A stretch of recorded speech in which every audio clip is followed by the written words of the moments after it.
Muito boa noite, meu querido amigo e irmão Silvio Mendes da Paixão. Muito boa noite para você, torcedor, sintonizado com o programa Golaço, com assinatura da equipe de esportes da Rádio Metrópole FM, sob o comando do meu amigo Edson Marinho. Olha, Silvio, um cão danado todos a eles, né? O Vitória vem de 2 resultados ruins, empates com sabor de derrota, 2-2 com o Sport e 2-2 com o Palmeiras. Aí tá todo mundo batendo, né? Criticando o Vitória. Eu não vou pedir paciência porque eu não sou diretor do Vitória, mas eu tenho uma vida dentro do Vitória. Desde 1970 eu participo diretamente ou indiretamente da vida do Vitória e do futebol da Bahia como um todo. E vejo um Vitória ainda ameaçado pelo fantasma do Z4, mas um Vitória com força, com uma retomada com relação, quem sabe, até disputar a Copa Sul-Americana de 2026. Vi um Vitória com raça, com fôlego, com vontade de vencer, entendeu? Porque botou 2-0 contra o time misto do Palmeiras. Mas quando botou a tropa de elite do Palmeiras, eles empataram. Não dá para comparar o Palmeiras, terceiro colocado da Série A do Campeonato Brasileiro, com uma estrutura dirigido por um dos maiores técnicos do momento do futebol da América do Sul, que é o português, Abel Ferreira, e, consequentemente, um Vitória que está tentando, como o pássaro mitológico, a Fênix, que saía das cinzas para reaparecer com todo o seu esplendor.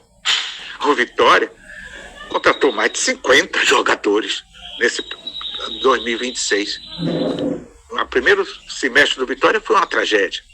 Mas vi no jogo contra o Palmeiras, que eu tive o cuidado de assistir antes, durante e depois do jogo, atento, sozinho, para poder me concentrar, vi a evolução desse time do Vitória.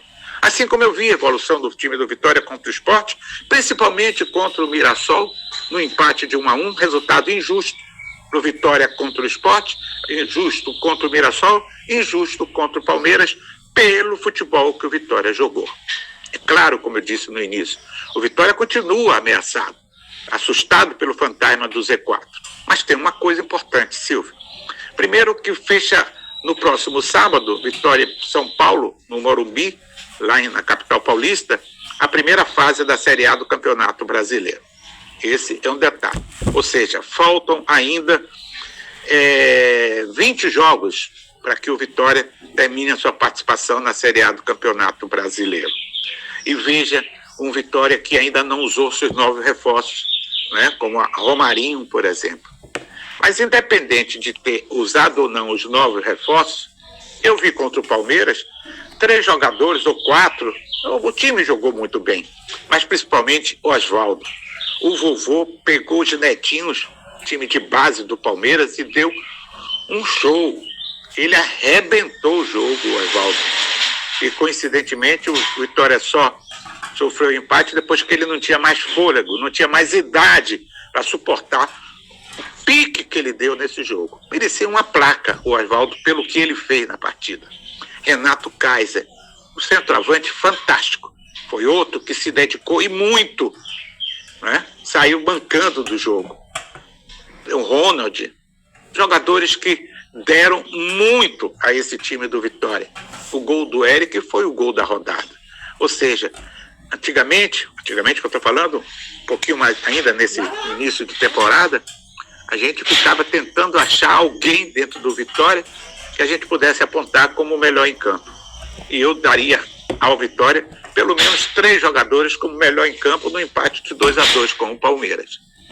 Acho que a torcida do Vitória precisa ficar atento a esse processo de desgaste do time do Vitória perante a sua torcida. Embora eu vou fechar esse comentário, senhor, fazendo uma observação que eu acho que só eu, na Tribuna da Bahia, fez até agora. A implantação do sistema de reconhecimento facial afastou por baixo 10 mil torcedores do Bahia, 10 mil torcedores do Vitória, nos últimos jogos na Arena Fonte Nova e no estádio Manuel Barradas, o Caldeirão do Barradão. É que com reconhecimento facial e com postos da polícia dentro dos estádios, os bandidos, os criminosos, aqueles que têm mandato de busca e apreensão, não entram mais no estádio, porque tem medo de entrar e não sair andando, sair preso. E isso, por exemplo, Vitória e Palmeiras, mesmo com o horário das 19h20, pela importância, pelo retrospecto do Vitória ter vindo do empate contra o Sport, do empate contra o Mirassol, era público facinho para mais de 30 mil pessoas no Barradão. Embora a capacidade oficial é de 30.900, mas já teve público no Barradão de mais de 32 mil rubro-negros. E ontem, apenas 17 mil, melhor, quase 18 mil. Apenas porque o Vitória tem um público bem maior, ou tinha. E mesmo assim, esses 18 mil fizeram uma festa maravilhosa. Deram um show, como sempre, nas arquibancadas do estádio Manuel Barradas. Acho sim que esse time, com o ajuste do técnico Fábio Carille, ele mostrou que tem um dedo, que sabe o que está fazendo, não é um técnico iniciante, já foi campeão brasileiro pelo Corinthians. Acho que o Vitória merece um crédito de confiança por parte da sua torcida, meu caro amigo Silvio Mendes da Paixão. Um amigo de vocês, jornalista, radialista Luiz Alberto Brito.